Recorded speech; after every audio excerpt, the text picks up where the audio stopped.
Today we're talking about the Cold War, Cuba, and Kennedy. What was going on in Cuba during the Cold War, and what did Kennedy do to address it? It all starts when Fidel Castro led a communist revolution that took over Cuba in the late 1950s.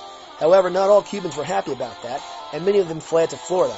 They will later attempt to re-invade Cuba and overthrow Castro. However, this Bay of Pigs invasion did not work.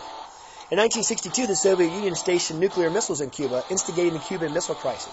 Take a look at that map. Virginia is well within range of nuclear missiles. So, President Kennedy ordered a blockade around Cuba, and he ordered the Soviets to remove their missiles. And for several days, the world was on the brink of nuclear war.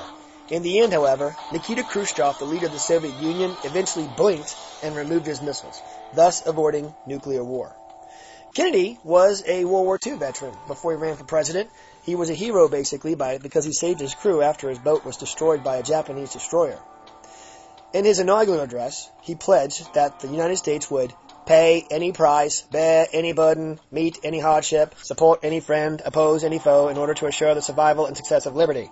But you know him better for saying, ask not what your country can do for you, ask what you can do for your country. Meaning, what will Americans do to sacrifice during the Cold War? Here's what they do. During the Cold War era, millions of Americans served in the military defending freedom in wars and conflicts that were not always popular, like Vietnam, and many were killed and wounded. As a result of their service, though, the United States and American ideals of democracy and freedom ultimately prevailed in the Cold War struggle with the Soviet communism. However, in 1963, President Kennedy was assassinated in Dallas, Texas, in an event that shook the nation's confidence and began a period of internal strife and divisiveness, especially spurred on by the divisions over the United States' involvement in Vietnam.